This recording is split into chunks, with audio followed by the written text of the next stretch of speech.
Hello, good evening, Christos Anesti. I pray you are well and staying safe. Welcome to another daily Bible reading and study. Today is Thursday, May 14th, 2020, and we are again looking into the book of John, and today we are on chapter 8, verse 12 through 20. Tomorrow we have a special guest, Bishop Apostolos, who will be discussing the verses following this, but we will be also discussing this verse as they are connected. So first, let's begin with a prayer. As you have hopefully have your Bibles out in front of you. If you do not have a Bible at home, again, you can find a link to the gospel reading for today in the same email as this video. So let me begin again with the prayer from the Divine Liturgy for the prayer of the gospel reading, which again, if you do not remember, is I read from the Divine Liturgy on Sundays or every liturgy. I read this prayer while the chanter is reading the epistle reading, and I'm sensing the gospel while reading this prayer. So let us pray to the Lord. Lord, have mercy. Shine in our hearts, O Master, who loves mankind, the pure light of your divine knowledge, and open the eyes of our mind, that we may comprehend the proclamations of your gospels. Instill in us also reverence for your blessed commandments, so that having trampled down all carnal desires, we may lead a spiritual life, while thinking and doing all those things that are pleasing to you. For you, Christ our God, are the illumination of our souls and bodies, and to you we offer glory together with your Father, who was without beginning, and your all holy good life-creating Spirit, now and forever to the ages of ages. Amen. So, let us begin by reading today again from the book of John, chapter 8, verse 12 through 20. Then Jesus spoke to them again, saying, I am the light of the world. He who follows me shall not walk in darkness, but have the light of life. The Pharisees therefore said to him, You bear witness of yourself, your witness is not true. Jesus answered and said to them, Even if I bear witness of myself, my witness is true, for I know where I came from and where I am going, but you do not know where I come from and where I am going. You judge according to the flesh. I judge no one. Yet if I do judge, my judgment is true. For I am not alone, but I am with the Father who sent me. It is also written in your law that the testimony of two men is true. I am the one who bears witness of myself, and the Father who sent me bears witness of me. Then they said to him, Where is your Father? Jesus answered, You know neither me nor my Father. If you had known me, you would have known my Father also. These words Jesus spoke in the treasury, as he taught in the temple, and no one laid hands on him, for his hour has not yet come.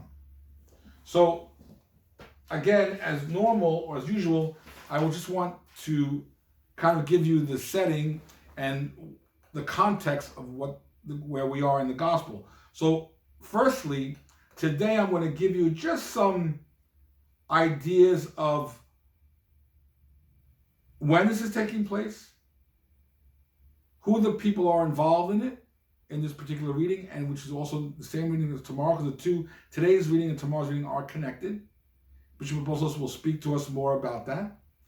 And I'm going to kind of give you an idea of why Jesus might be using certain language here in this particular reading. Okay, so firstly, let's just let me remind you that where Jesus is a few days after healing the paralytic from the gospel we read on Sunday.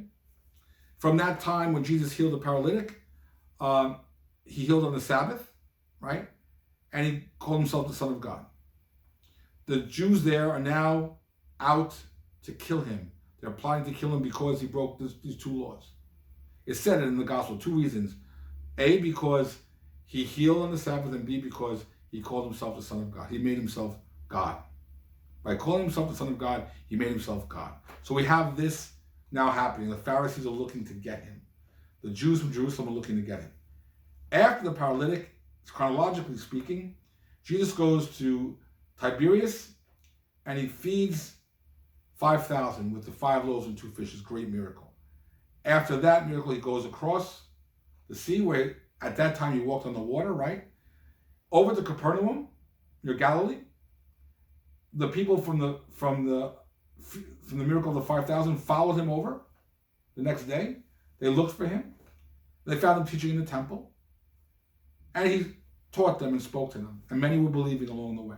Some were falling away, some were coming back.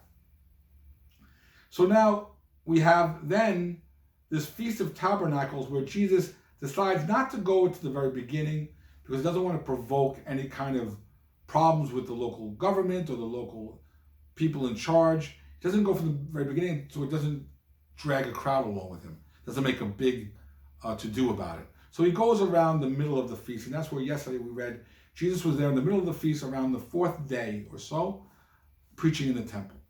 So now, this little part here that we're reading today and tomorrow's too, that Bishop Apostolos will give us a wonderful description of what's happening here, or a wonderful meaning, gives a better meaning of what's happening here. I just want to give you the description.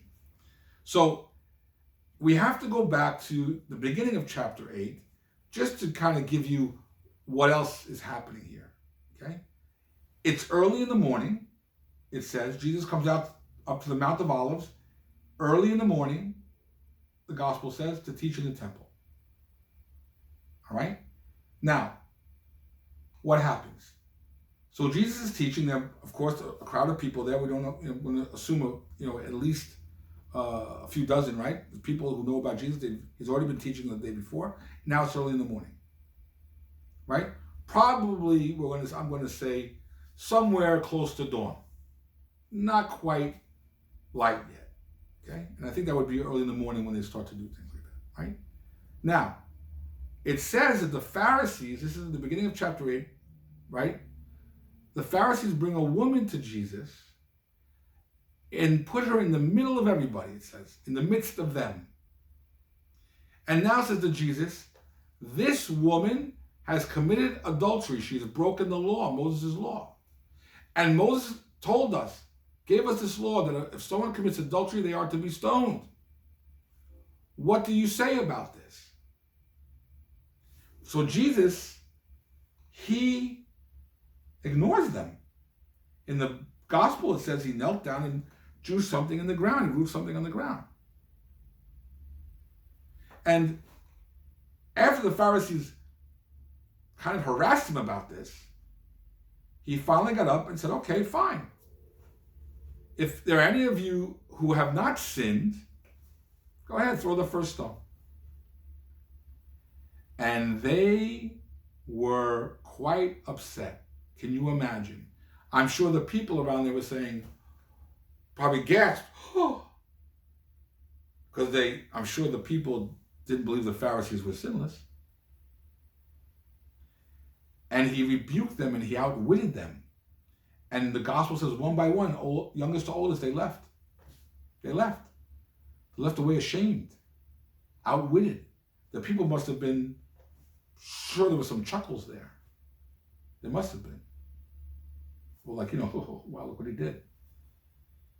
So at the end of that, right, he says to the woman, where are your accusers? Where are the ones who are going to condemn you? And she says, she said, I don't know where they are. So, okay, well, I'm not condemning you either. Go in peace, sin no more. With great authority. There were people there. It wasn't a private event. And that's what leads us to this. And from there, we don't know if any real time elapsed from that little event to this next phrase. But I'm going to tell you, I don't think any time elapsed. Because with his great authority, he releases the woman of her sin. Right? He forgives her and says, sin no more. He has the authority to forgive sins. So what's happening? Again, remember, it's early in the morning, and probably right now, as this happened, where he forgives the woman, the sun could be breaking up over the Mount of Olives, rising. Jesus sees it, and now he turns and says to the people, in where we begin our reading, I am the light of the world. He turns now their attention to something else. He didn't judge this woman. He forgave her. Well, basically, he did judge her, right? But found her innocent. These people saw this event take place. After he's teaching, they see this event take place. And now he turns and says, oh, I am the light of the world. The sun comes up. He says, I am the light of the world. And if you follow me, you will not walk in darkness anymore. You'll walk in life. And it kind of connects to the feeding of the 5,000, where some of these people might have been. Right? On the bread of life. The bread you eat now is temporary, but you eat from me, my body and blood, you will have life forever. If you believe in me here, you will see forever. Right? The sun goes down, we still have darkness. So before the sun rises here, right, there might have been some lamps lit, and it was dark, it was hard to see. But now the sun illumines everything. And he's saying, look, if you believe in me, I'm going to give you full understanding and life forever. Well, now something happens after he says that. Okay? Some more Pharisees say something to him. Now, let me just say, this is what the Pharisees say to him. And it's really in verse 13, right? The Pharisees therefore said to him, you bear witness of yourself. Your witness is not true. Two questions about these Pharisees. Who are they? Which Pharisees are these? And why are they bothering saying to Jesus, hey, we don't believe you. You can't bear witness to yourself. This is Jewish law. I'm going to touch on that in a little bit. The Pharisees here, first of all, they've been accusing him for a while. They've been trying to trap him. The adulterous woman is one way they try to trap him. Now they're coming to him again and say, oh, you're saying you're the light of the world? No. You can't testify to yourself. You're testifying to yourself. You can't do that. It's not allowed. It's against the law. Another law. Again, I'll touch on that in a minute. And these Pharisees either are the same Pharisees who brought the adulterous woman, who were rebuked and outwitted, and they left in shame, and now are coming back for another try, or these are new Pharisees sent by those Pharisees. And now they have a bigger grudge against Jesus because they were ridiculed by him. They were outwitted. They felt it when he said, well, anyone here who doesn't have sin, throw the first stone. This little dialogue here stems partly from the Pharisees being outwitted by Jesus, but it also stems from the fact that the Jews are looking to kill Jesus for breaking the law. So now they're trying to trap him again about breaking another law, right? So why do the Pharisees believe Jesus is not speaking the truth? And again, it goes to the law, and I want to touch on that for a minute. I want to take you back to the Old Testament for a moment, to Deuteronomy, okay? And I'm going to go back to it a couple of times. In the book of Deuteronomy, in chapter 19, verse 15, we read this. This is the law now, concerning witnesses. One witness shall not rise against a man about any injustice or offense or sin concerning which he may be guilty. By the mouth of 2 or 3 witnesses, the matter shall be established. So here's the law now that these Pharisees are referring to. You cannot testify to yourself. You cannot witness to yourself. You need 2 or 3 witnesses to be telling the truth. Jesus' reply is amazing. And it's the beginning first. He says, okay, fine. But, and this is verse 14. Let me read it. Jesus answered and said to them, even if I bear witness of myself, my witness is true. Why is it true? For I know where I came from and where I am going, but you do not know where I come from and where I am going. And Jesus continues with this. And he ends up with this now. Remember, for even if I do bear witness to myself, right? That's a very important phrase. Well, okay, let's say I am bearing witness to myself. Even if I am doing that, here's why I can. And he explains it. And then, in verse 18, okay, he says, well, that's not if I'm bearing witness to myself.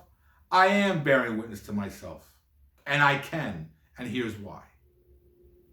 So Jesus again outwits them because they're merely human. He's God.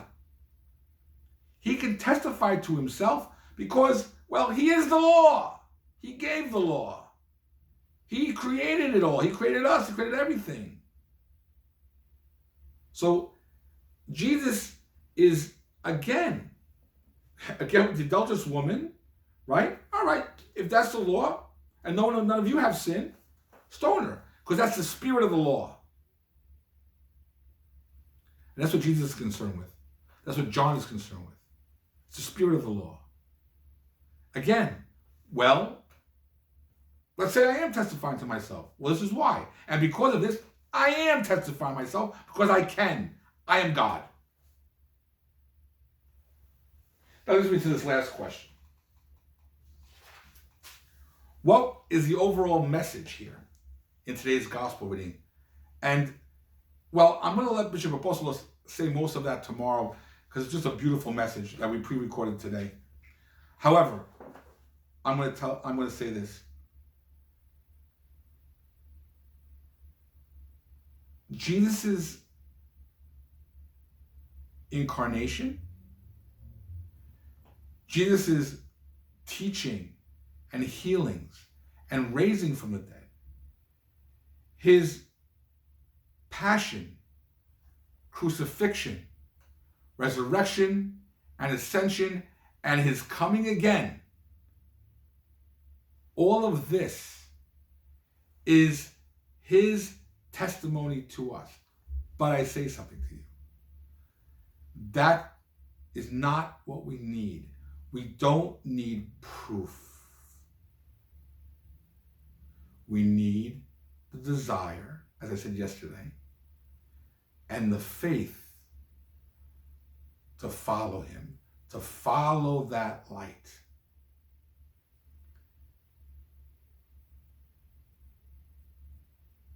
I just want to say that there are many times that we have doubt. God understands that. He knows all about us because he created us. Just like he knows about these Pharisees. He knows he can outwit them because they don't understand.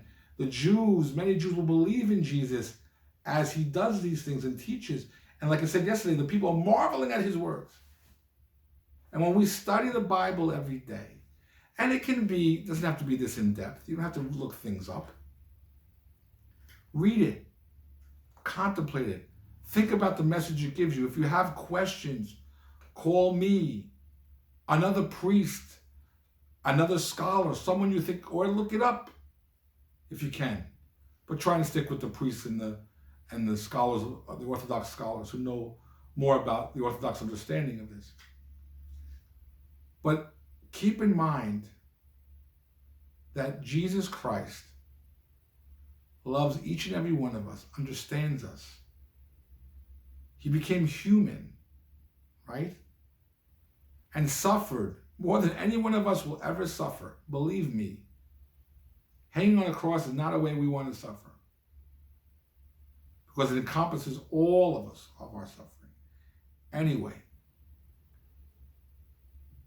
because of all the things that Jesus is for us, if we follow him and we walk in the light that he lights the world for us, we will have life forever. And this is not a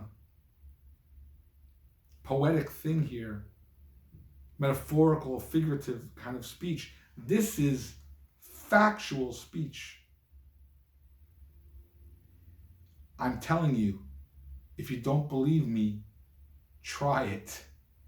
Try to live the way Jesus wants us to live. And the first step is loving each other.